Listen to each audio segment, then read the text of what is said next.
Hi, I'm Chuck Gifford, and I'll be reading you selections from today's February the 5th's Nantucket Inquirer Mirror. Our first story today comes from the top of the front page and is headlined, SBPF says Baxter Road geotubes deliberately damaged, by Dane Geddes, February the 3rd.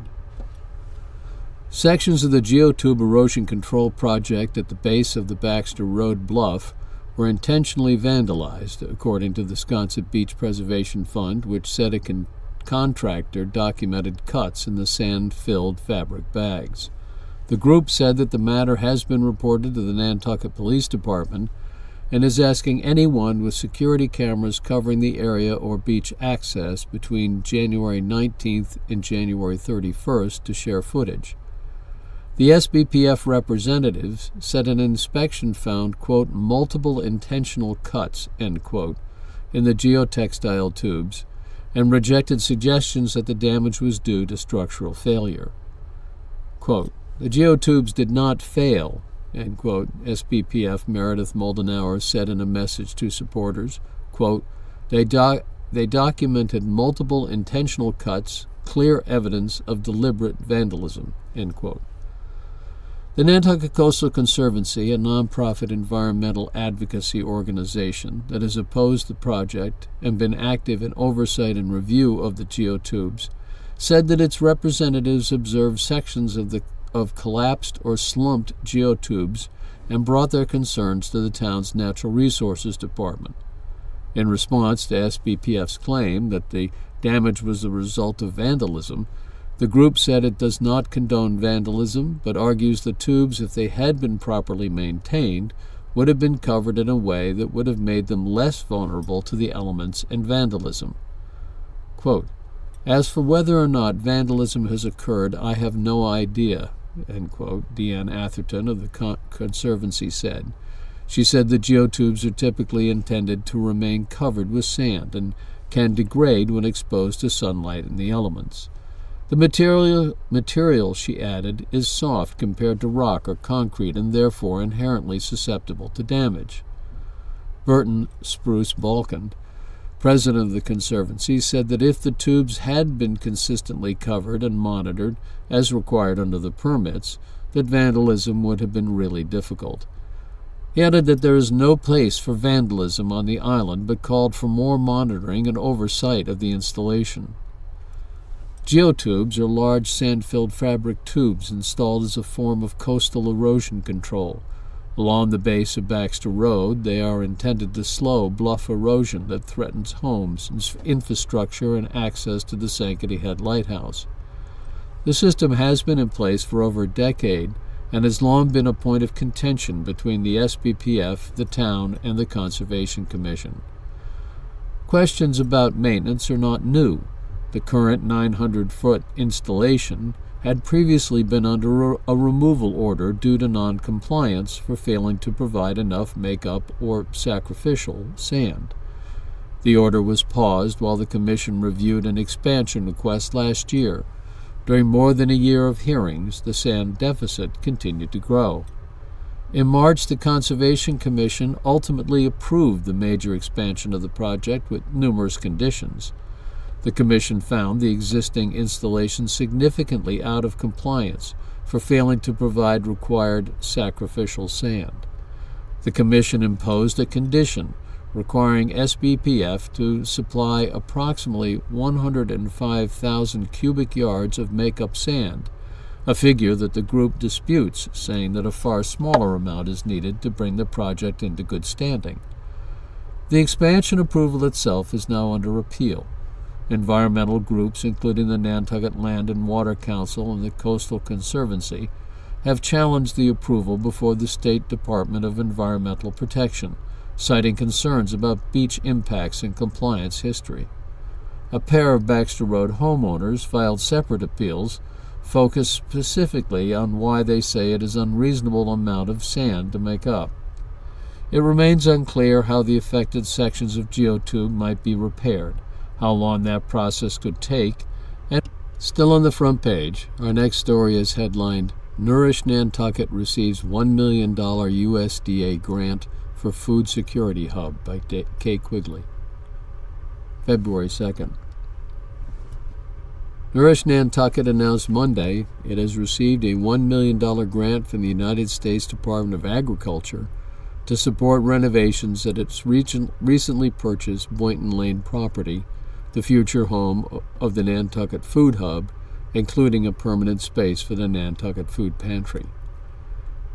It is possible the grant could cover much of the renovation costs of the project, though final estimates are still to be determined, and Nourish Nantucket is still working with the federal government to determine whether exactly what the seven-figure grant can be used for.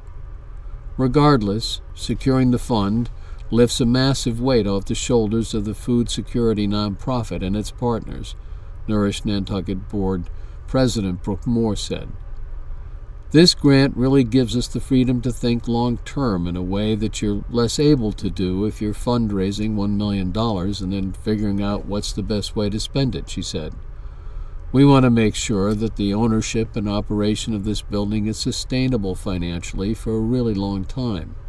And having these funds available to bring it up to really great condition day one, it minimizes sort of our long-term ownership costs, said Moore, who's also a select board member.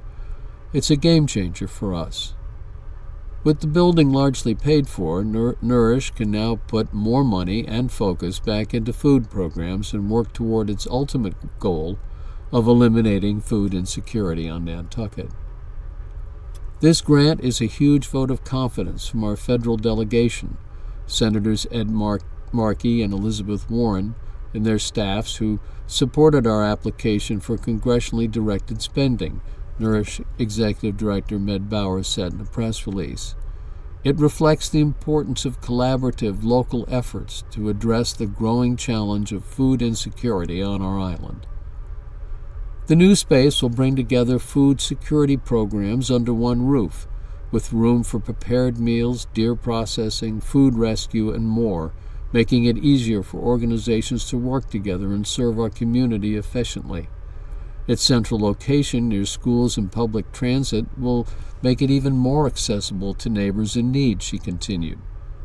The .63-acre site at 1719 and 21 Boynton Lane was purchased for $6.5 million through a partnership between Nourish Nantucket and the Nantucket Land Bank, with support from the Nantucket Food Pantry.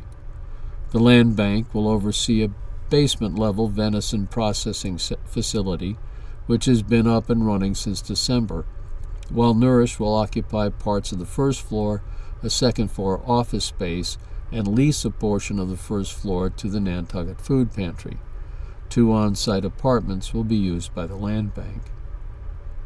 Renovations to the building are beginning imminently, Moore said. The work will include putting up new walls to separate the different spaces, upgrading current facilities, adding walk-in refrigeration, and covering existing porches to convert them into waiting rooms for clients. The porch conversions were approved by the Historic District Commission this week, so contractors will begin hammering nails any day now, Moore said. We are deeply grateful to our partners and to our community for supporting this vision. With this funding, we can move closer to a centralized, sustainable, and welcoming hub where all Nantucket residents have access to nutritious food, Bowers said. While this grant is very significant and supports the development of physical infrastructure in order for us to accomplish our goal of ending food insecurity on Nantucket, Nourish Nantucket will need substantial and ongoing financial support. Almost $93 million in federal funding was awarded to 93 various projects across the state, including the Boynton Lane Hub. The application process began over a year ago, Moore said. When she learned recently that Nourish's grant was chosen to be funded out of hundreds of other applications, she was thrilled and thankful, she said. The image of Nantucket, in America, is that we're all super wealthy, right?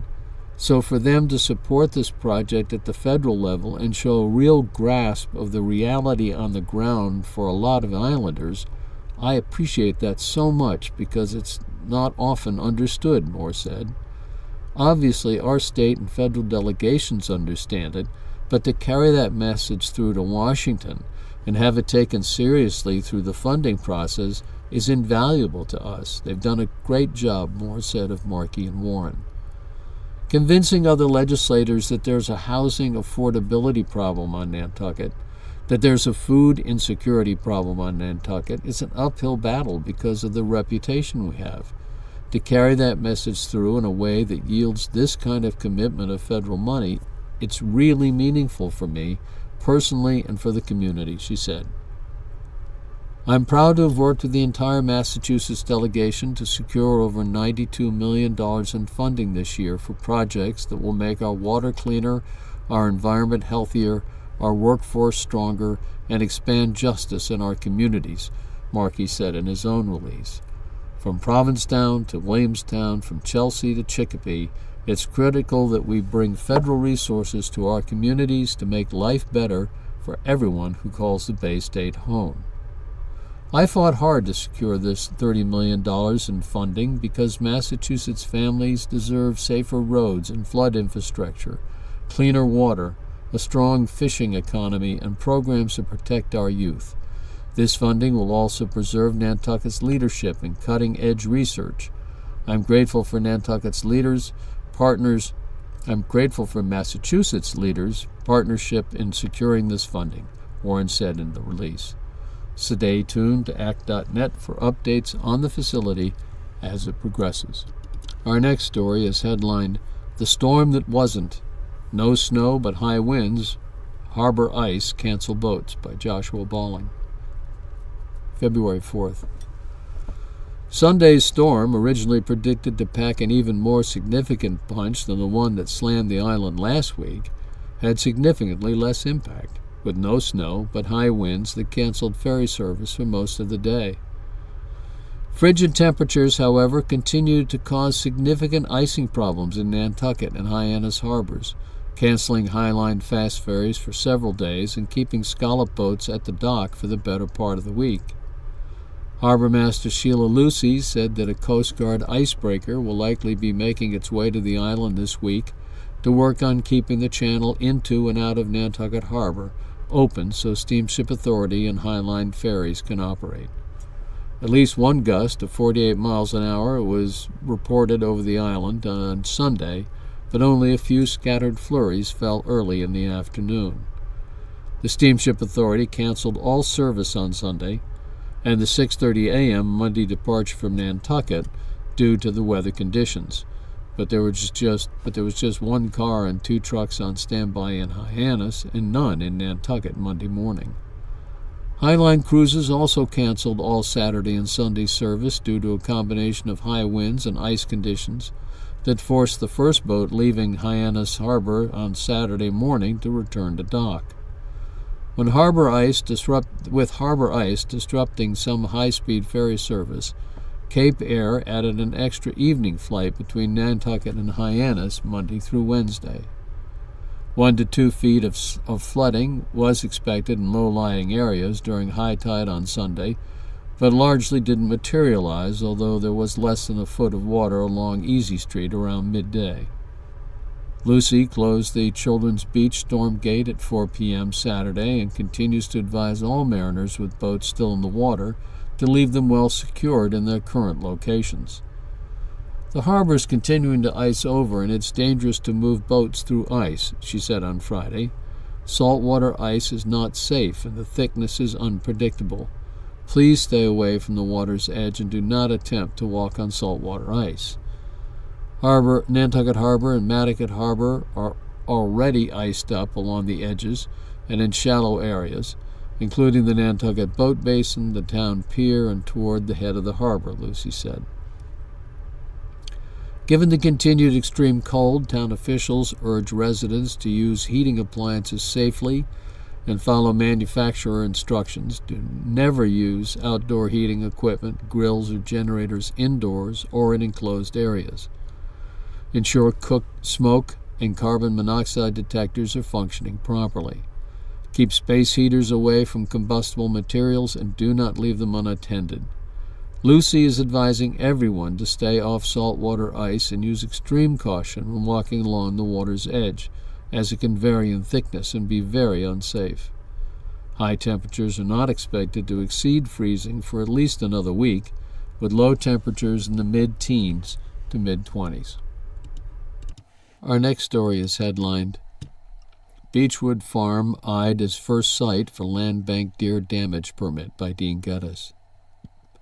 January 28th. The Land Bank Commission voted last week to move ahead with applying to Mass Wildlife for an agricultural deer damage permit, a tool which allows for controlled deer removal outside of traditional hunting seasons. The Commission is looking to start with Beechwood Farm off Almanac Pond Road as the first proposed site in a potential late winter time frame. The reason that we're choosing this property is because it's a beautiful property where we have plenty of deer, Land Bank Executive Director Rachel Freeman said. It's pretty substantial in size, and it's off the beaten path, so it has limited impact to folks in general. I've never seen so many starving deer, especially as the temperatures have dropped, Land Bank Commissioner Neil Patterson said. Land Bank staff said that they're looking at a possible window between mid-February and March 21st, though those dates depend on completion of the application and the state review. Freeman presented the proposal to the Commission. Martin Freehand, Mass Wildlife's deer and moose biologist, attended the meeting to explain how the state permitting process works. Deer damage permits allow for the removal of deer outside of the standard hunting seasons under a structured set of conditions approved by Mass Wildlife. Freeman said permits are built around conditions specifying the property involved, dates, days of the week, hours, approved methods, and the individuals authorized to participate. Any deer taken under the permit would be processed at the Land Bank's Boynton Lane facility and donated through the Mass Wildlife Hunters Share the Harvest program to local food assistance organizations. Freeman said that the Land Bank would not conduct the harvest using its own staff. Instead, year-round resident hunters with valid firearm identification and hunting licenses would be selected through an open application process and listed on the permit.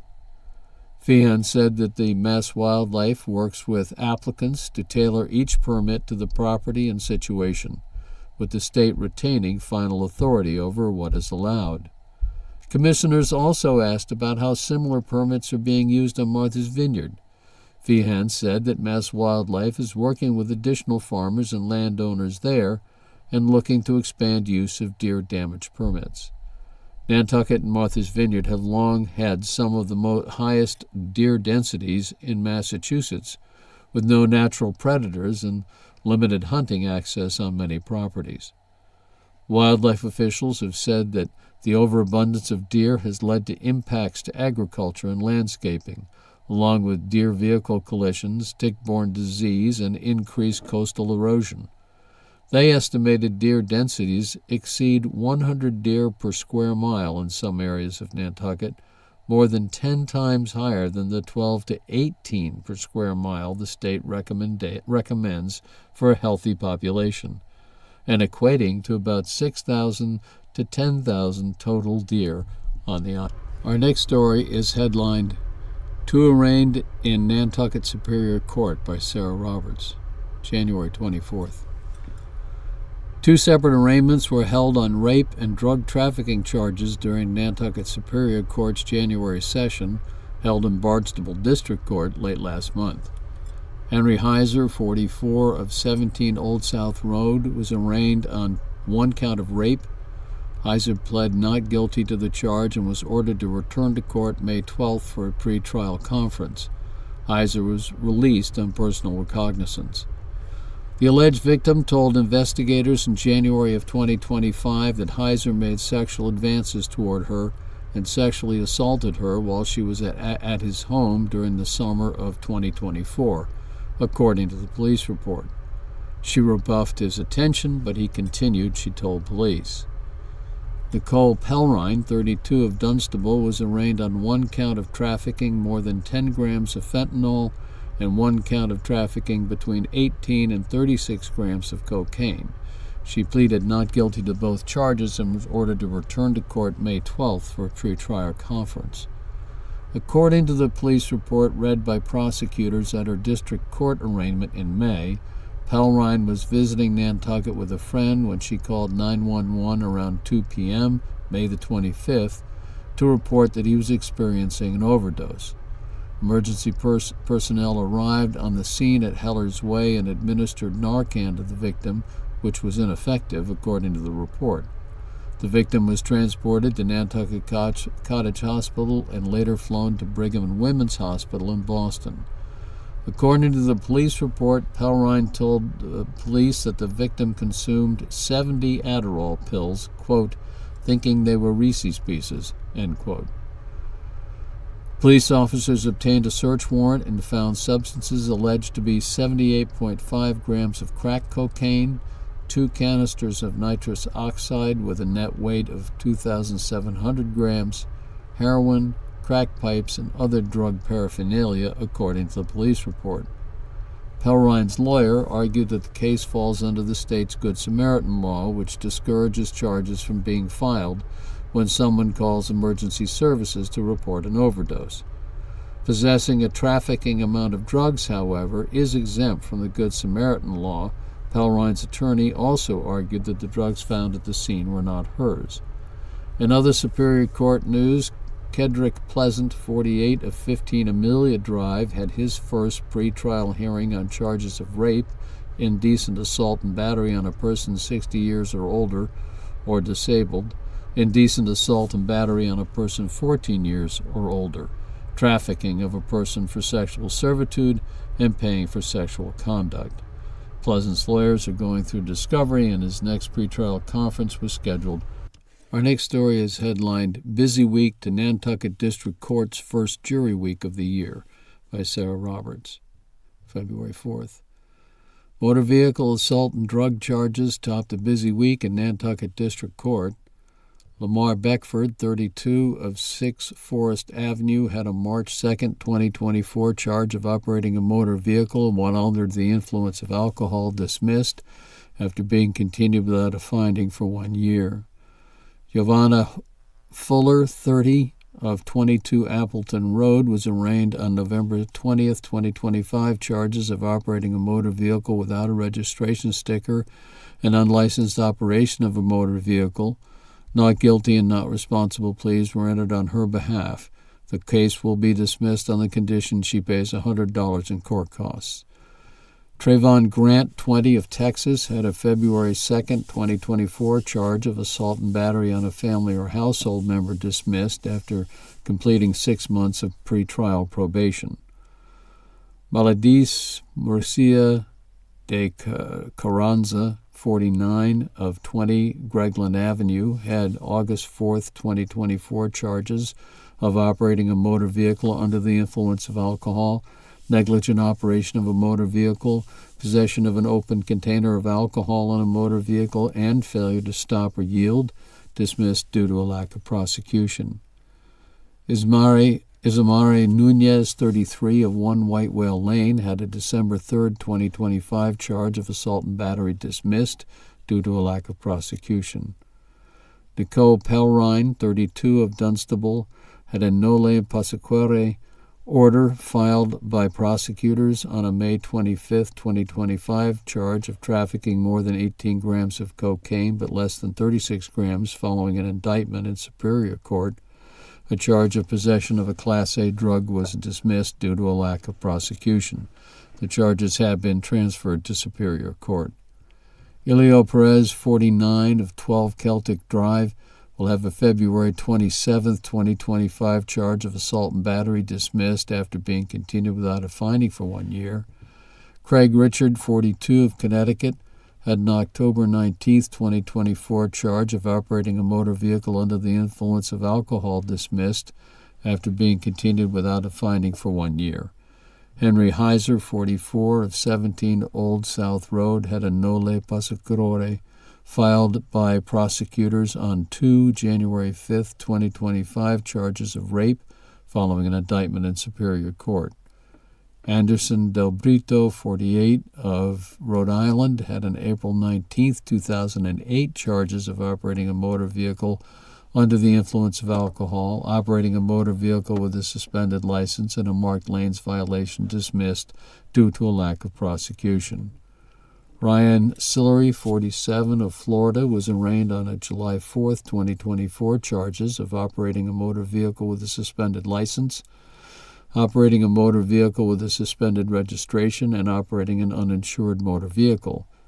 He was also arraigned on November 11, 2025, charges of a license plate violation to conceal identification, operating an uninsured motor vehicle, and operating an unregistered motor vehicle. Not guilty and not responsible pleas were entered on his behalf for both cases. Both will be dismissed on the condition that he pays $200 in court costs. Morris Maldonado, 44, of 3 Hannaby Lane, was arraigned on 2 November 16, 2025, charges of assault and battery with a dangerous weapon. Not guilty pleas were entered on his behalf, and he was ordered to return to court April 21st for a pretrial hearing. Saul Alacaron Ramirez, 43, of 51 Hooper Farm Road, will have a December 7, 2025, charge of operating a motor vehicle with a suspended license, dismissed on the condition he pays $100 in court costs.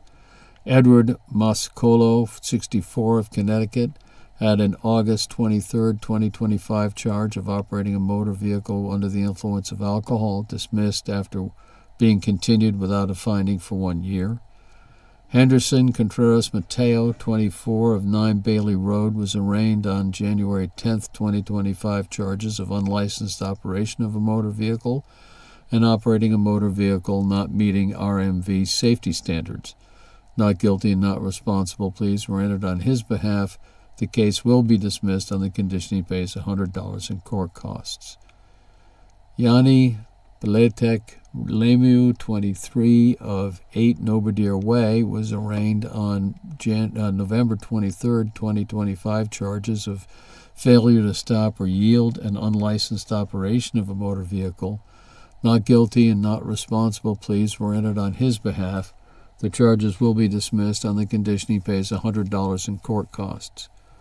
William McKinney, 36, of 14 Tawady Lane, was arraigned on October 3, 2025, charges of operating an uninsured motor vehicle, operating a motor vehicle with a suspended registration, and operating an unregistered motor vehicle.